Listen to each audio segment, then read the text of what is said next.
हाय viewers, कैसे हैं आप सब। इससे पहले वीडियो में हम लोगों ने देखा था इलेक्ट्रिक चार्ज क्या होता है, इसके बारे में। आज हम उसकी केमिस्ट्री के बारे में पढ़ेंगे कि कैसे इसकी केमिकल रिएक्शंस काम करती है मैटर के थ्रू। तो केमिस्ट्री ऑफ इलेक्ट्रिक चार्ज देखते हैं। If an electron is given energy and it leaves the atom we get two particles. तो यहाँ पर देखिए, एक पार्टिकल है, जैसे कि मैंने आपको बताया था पिछले वीडियो में, और केमिस्ट्री में भी आपने पढ़ा होगा कि एक एटम है जो कि सबसे छोटा पार्टिकल है इस यूनिवर्स का। एटम के अंदर सब एटॉमिक पार्टिकल्स है, proton, neutron and electron. Neutron जो है वो न्यूट्रल चार्ज वाला है, प्रोटॉन पॉजिटिव चार्ज वाला है, इलेक्ट्रॉन नेगेटिव चार्ज वाला है। अब यहाँ पर हम क्या करते हैं, इस एक एटम में एनर्जी देते हैं इलेक्ट्रॉन को। इलेक्ट्रॉन क्या करेगा, वो एनर्जी लेकर के भाग जाएगा, उस एटम को छोड़ के वो आगे चला जाएगा, अपने पाथ से भटक करके वो कहीं चला जाएगा। One is electron with negative charge and other is rest of the atom with positive charge, both are called charge क्या गया। सब यहाँ पे होता क्या है, जो एटम बच गया उसमें प्रोटॉन ज़्यादा हो गया, क्योंकि दोनों इक्वल होते हैं। मान के चलिए इधर 2 प्रोटॉन है, 2 इलेक्ट्रॉन है, एक इलेक्ट्रॉन को हमने एनर्जी दी, वो भाग गया। अब 1 इलेक्ट्रॉन 2 प्रोटॉन, यहाँ पर प्रोटॉन ज़्यादा हो गए।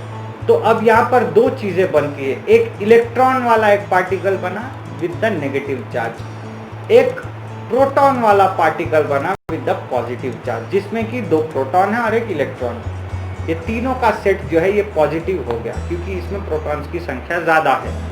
तो यहाँ पर ये दोनों चीज़ें जो है, एक सिंगल इलेक्ट्रॉन एक और एक 2 प्रोटॉन 1 इलेक्ट्रॉन का सेट है, इन दोनों को जो है हम चार्ज कैरियर्स कहते हैं। One is positively charge and one is negatively charge. I hope आप लोग समझ रहे होंगे इसको। अगर आपको कोई डाउट हो तो आप लोग बेशक कमेंट करके हमें बता सकते हैं। This electron is called free electron and it can move easily because its mass is very lighter then proton and neutron. तो जब हम मासेस के बारे में बात करते हैं, सब एटॉमिक पार्टिकल के मासेस के बारे में, तो हमको ये पता होना चाहिए कि प्रोटॉन और न्यूट्रॉन बहुत भारी होते हैं मास में, और इलेक्ट्रॉन बहुत ही हल्का होता है। अब चूंकि उसको एनर्जी मिल गई, वो चला गया, it can freely move easily, तो इसको जो है हम फ्री इलेक्ट्रॉन कहते हैं। अब जब भी इसके प्रॉब्लम्स या क्वेश्चंस देखेंगे तो आपको फ्री इलेक्ट्रॉन ऐसे कहा जाएगा। आपको ये समझना पड़ेगा कि ये एनर्जी प्राप्त किया हुआ, एनर्जाइज्ड, एकदम एनर्जेटिक फ्री इलेक्ट्रॉन है, ये किसी भी एटम के साथ जुड़ा हुआ नहीं है। If this electron is put on any material, that material will have excess of electrons and become negatively charged. अब ये फ्री इलेक्ट्रॉन जो था, ये एक न्यूट्रल एटम के पास पहुंच गया, उससे जाकर के चिपक गया। अब क्या हुआ, दूसरा एटम जो था उसमें 3 प्रोटॉन 3 इलेक्ट्रॉन थे, नेट चार्ज 0 था, 1 इलेक्ट्रॉन एक्स्ट्रा आ गया इसमें, तो 4 इलेक्ट्रॉन 3 प्रोटॉन हो गए। अब इसकी जो चार्ज है ये नेगेटिव चार्ज हो गई। इससे पहले सेट में 2 प्रोटॉन 2 इलेक्ट्रॉन थे, 1 इलेक्ट्रॉन भागकर चला गया, उसके पास पॉजिटिव चार्ज बन गया। फिर ये फ्री इलेक्ट्रॉन जाकर के दूसरे एटम से मिला, एक्स्ट्रा 1 इलेक्ट्रॉन बन गया, उसमें नेगेटिव चार्ज भर गया उसमें एक्स्ट्रा, तो ये पॉजिटिवली चार्ज एटम बन गया, वो नेगेटिवली चार्ज एटम बन गया। तो आई होप आप लोग समझ रहे होंगे, ये केमिस्ट्री है। यहाँ से निकला वहाँ पहुँचा, ये पॉजिटिव हो गया क्योंकि इसके पास इलेक्ट्रॉन की कमी हो गई और प्रोटॉन एक्सेस हो गया। वहाँ पर इलेक्ट्रॉन जो है फ्री वाला वो एक्स्ट्रा हो गया, प्रोटॉन जितने थे उतने ही रह गए, तो इलेक्ट्रॉन हावी पड़ने लग गया, तो ये नेगेटिवली चार्ज हो गया। अब whenever there is a rubbing between 2 objects, electron transfer from one object to other, that makes one object positive and one object negative, and then due to the electric force they hold each other.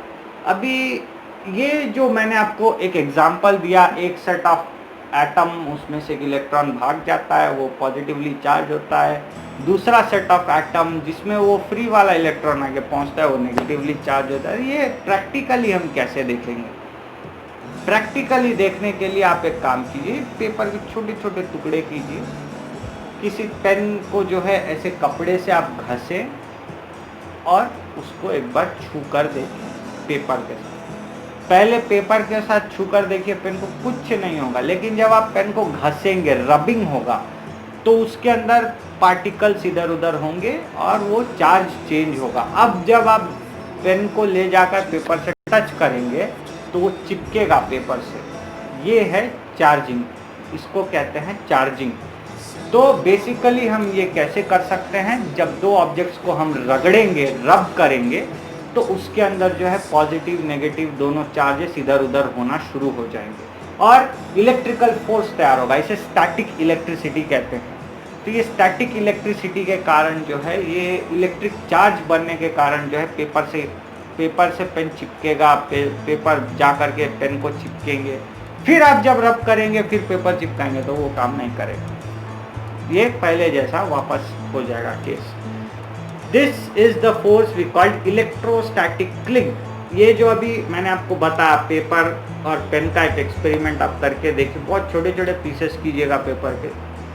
ये जो घसने का मैंने आपको एक बताया practice, इसको electrostatic cling कहते हैं। And observe everywhere while walking, writing on the board and other all forces in the world which are not due to gravity. तो ग्रेविटी से रिलेटेड जो नहीं है, ऐसी चीज़ों में इलेक्ट्रोस्टैटिक क्लिंग आपको देखने को मिलेगी। बोर्ड पे घसते हुए लिखना, पेन को लेकर के कॉपी पर घसते हुए लिखना, चलते टाइम पैरों के और ज़मीनों के बीच में फ्रिक्शन होना, ये सारी चीज़ें इलेक्ट्रोस्टैटिक क्लिंग पैदा करती हैं। और चार्जेस इधर उधर होते रहते हैं हमेशा, हमको पता नहीं चलता, वो इतनी छोटी मात्रा में होती है हमको पता भी नहीं चलता। This force is very strong, nearly 10 to the power of 27 times than gravity। अब ये ग्रेविटी इस पर अप्लाई क्यों नहीं होती, इसका एक कारण है। जब हम बोर्ड पे लिखते हैं तो चौक पे क्या ग्रेविटी काम करती है? नहीं करती। घसते टाइम भी ग्रेविटी काम नहीं करती, वो घसना हमारे हाथ के फोर्स से भी ज़्यादा होता है।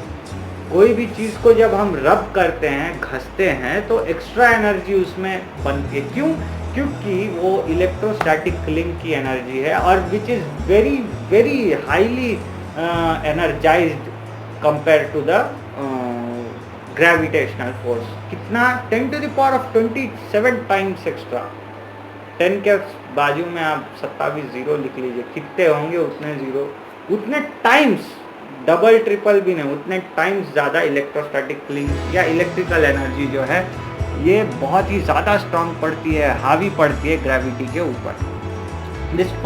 But since atoms and all the materials are electrically neutral, we do not see much of this force। अब इतना पावरफुल फोर्स हमको दिखता क्यों नहीं? दिखता इसीलिए नहीं है क्योंकि बेसिकली सारे एटम्स न्यूट्रल होते हैं, उनमें जितने प्रोटॉन है उतने इलेक्ट्रॉन है। बहुत कम केसेस ऐसे होते हैं जिसमें हम रबिंग करते हैं, electrostatic force, electrostatic cling generate होता है, इधर से उधर जो है चार्जेस इधर उधर जाते हैं, तो ये दिखता नहीं है बहुत ही, क्योंकि एक्चुअली में जो है सारे एटम्स जो है वो न्यूट्रल होते हैं इलेक्ट्रिकली। अब क्लासिफिकेशन करते हैं मैटर्स का, मटेरियल्स का, जिसमें कि इलेक्ट्रॉन चार्ज अलाउ होते हैं या नहीं। कुछ चीज़ों में, जैसे मैंने आपको बताया फ्री इलेक्ट्रॉन है वो जा सकता है, उसको एक पाथ चाहिए होता है। अब ये पाथ कुछ मटेरियल्स अलाउ करते हैं, कुछ नहीं करते हैं। तो इसमें पहली चीज़ है कंडक्टर। ये जो है इलेक्ट्रिक चार्ज को अलाउ करते हैं अपने अंदर से फ्लो होने में। बेसिकली कहा जाए इलेक्ट्रिकल के भाषा में तो वो चीज़ें जिनमें से करंट फ्लो होता है। क्यों होता है? क्योंकि इलेक्ट्रॉन्स फ्लो हो रहे हैं, इलेक्ट्रॉन्स जो है नेगेटिवली चार्ज है और वो उसमें से फ्लो हो रहे हैं। दैट इज़ वाई हमको करंट का झटका लगता है जब उसमें से कोई भी इलेक्ट्रिकल लाइन चल रही होती है कंडक्टर में से, तो हमको करंट का झटका लगता है, इलेक्ट्रॉन्स हमारे बॉडी में एक्स्ट्रा आ जाने लगते हैं। एग्जाम्पल हो गए मेटल्स होते हैं, कॉपर, एल्यूमिनियम, इम्प्योर वाटर में मिनरल्स होते हैं जिसकी वजह से उसमें से करंट फ्लो होता है। ह्यूमन की बॉडी हो गई, एक्सेट्रा। ये सब सारे एग्जाम्पल्स है कंडक्टर के जिसमें से इलेक्ट्रिक चार्ज फ्लो होते हैं। इंसुलेटर, इनमें इलेक्ट्रिक चार्ज फ्लो नहीं होते, बहुत इजी बात है। ये इलेक्ट्रिक चार्ज को अपने अंदर आने ही नहीं देते। जैसे प्लास्टिक हो गया, वुड हो गया। प्योर वाटर में कोई मिनरल नहीं होता है, सिर्फ H होता है, 2 हाइड्रोजन 1 ऑक्सीजन होता है, दोनों मिला करके जो है कोई मतलब गैप नहीं छोड़ते और इलेक्ट्रॉन्स को फ्लो होने की जगह नहीं मिलती। प्योर वाटर, डिस्टिल वाटर के अंदर कभी भी करंट फ्लो नहीं होता। एक तीसरी चीज़ भी है मटेरियल, सेमीकंडक्टर। जब ये ठंडे टेम्परेचर पे होते हैं ये इंसुलेटर के जैसे काम करते हैं, लेकिन जब इनको हाई टेम्परेचर में लाया जाता है तो ये कंडक्टर के जैसे काम करते हैं। थोड़ा बहुत इनमें जो है करंट फ्लो होता है। जैसे टीवी के अंदर, इलेक्ट्रॉनिक्स गुड्स के अंदर आप देखते हैं कि सेमीकंडक्टर्स यूज़ होते हैं। अब पहले ज़माने की टीवी आप देखते होंगे वार्म अप होती थी, तब जाके उसमें जो है ये पिक्चर आना शुरू होता था। क्यों? क्योंकि वो सेमीकंडक्टर को हीट किया जाता था, उसका टेम्परेचर बढ़ाया जाता था, तब जाके वो काम करने लगता था। लेकिन अभी टेक्नोलॉजी बहुत एडवांस हो गई है, तो सेमीकंडक्टर ऐसी चीज़ है जो कभी इंसुलेटर की तरह तो कभी जो है कंडक्टर की तरह काम करते हैं। इसको हम लोग कंट्रोल कर सकते हैं। इसके बारे में हम ट्वेल्थ क्लास में हम लोग फिजिक्स में पढ़ेंगे इसके बारे में। इसके एग्जांपल है बेसिकली सिलिकॉन और जर्मेनियम बहुत यूज़ होता है सेमीकंडक्टर्स में। तो आई होप आप लोग केमिस्ट्री समझ गए होंगे, इलेक्ट्रिक चार्ज की कैसे घर्षण से, घसने से, रबिंग करने से इलेक्ट्रिक चार्ज बढ़ता है। एक इलेक्ट्रॉन जो है वो एक एटम से निकल के दूसरे के पास जाता है, ये पॉजिटिव और नेगेटिव होता है, फिर एक दूसरे को चिपकते हैं ये। तो इसका एक एग्जांपल भी मैंने आपको दे दिया। पेन को हम घसते हैं, फिर उसके बाद पेपर के टुकड़े पर लगाते हैं, छोटे छोटे पेपर के टुकड़ों पर लगाते हैं तो वो चिपकते हैं, अट्रैक्ट करते हैं, ऑपोजिट होता है उन दोनों का चार्ज। फिर बेसिकली सारे एटम्स न्यूट्रल होते हैं, क्योंकि जितने प्रोटॉन है उतने न्यूट्रॉन इलेक्ट्रॉन है, तो दोनों मिला करके ज़ीरो कर देते हैं चार्ज को। तो इलेक्ट्रॉन फ्रीली मूव भी कर सकता है, जिसमें से मूव करता है वो कंडक्टर है, जिसमें से मूव नहीं कर पाता वो इंसुलेटर है। और कुछ ऐसी मटेरियल्स भी है सेमीकंडक्टर जिसमें से कभी कभी इलेक्ट्रॉन फ्लो कर भी सकता है, कभी नहीं भी कर सकता। कोल्ड टेम्परेचर में नहीं करता, हाई टेम्परेचर में करता है।